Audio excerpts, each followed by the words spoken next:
S'il y a bien un sujet qui vous intrigue et sur lequel vous me posez des questions, ce sont les blocages inconscients à la perte de poids.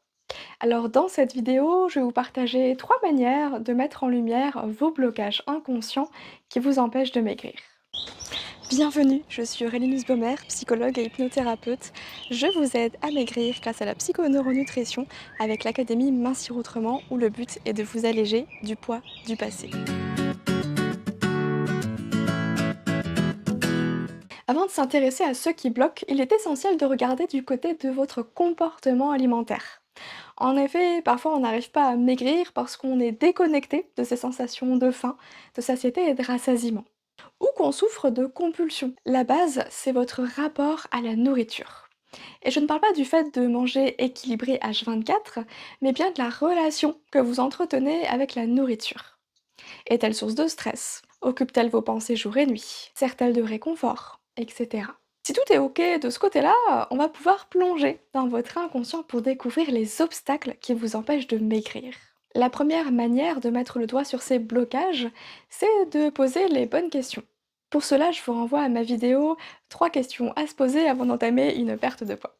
Typiquement, j'aime bien demander aux personnes que j'accompagne à combien, sur une échelle de 0 à 10, se croient-elles capables de maigrir. Parce qu'entre le vouloir et s'en sentir capable, il y a parfois un fossé.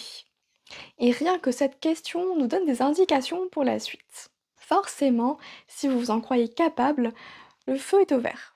Mais si vous ne vous en croyez pas capable, un mécanisme d'autosabotage pourrait bien se cacher derrière votre tentative de maigrir. On va aussi mettre en lumière toutes vos croyances limitantes, c'est-à-dire toutes les pensées que vous avez à propos de vous et du poids, qui pourraient vous mettre des bâtons dans les roues.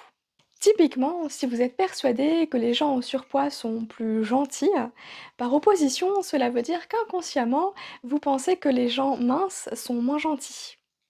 Et avez-vous envie d'être moins gentil? Eh oui, ça paraît ridicule dit comme ça, mais votre cerveau fait de drôles d'associations parfois. Vous allez me dire, comment on se pose les bonnes questions? Eh bien, en vous faisant accompagner, il n'y a pas de secret. Vous ne pouvez pas voir ce qui est inconscient chez vous. La deuxième manière est de corréler les moments forts de votre vie avec vos prises de poids. Pour cela, vous pouvez prendre une feuille et faire un trait vertical qui représente votre poids et un trait horizontal qui représente votre âge. Je vous invite à indiquer à quel moment vous avez grossi et quels ont été les moments marquants de votre vie. Ensuite, voyez s'il y a des corrélations. Il y a des personnes qui prennent du poids suite à un trauma, un accident. Il serait peut-être bon d'aller consulter pour travailler dessus et débloquer votre poids qui est certainement là pour vous protéger depuis. Enfin, la dernière manière est d'observer votre comportement alimentaire. Pourquoi mangez-vous? Vous pouvez tenir un journal alimentaire dans lequel vous allez noter le jour, l'heure, l'élément déclencheur, que ce soit la faim, une émotion, l'aliment choisi, les quantités et votre état avant et après l'avoir mangé. C'est une étape un peu fastidieuse, mais cet exercice peut vous donner une nouvelle compréhension sur vous-même pour ensuite changer les choses.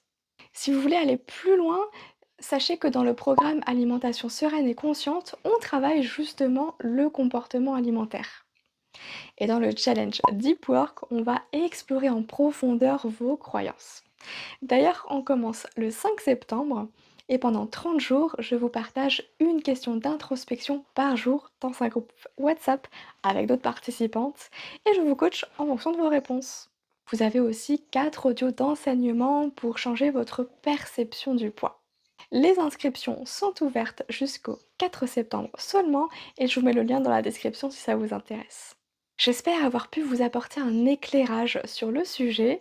Je vous dis à mercredi prochain, prenez soin de vous. Et n'oubliez pas, si ce que vous faites ne marche pas, faites n'importe quoi d'autre.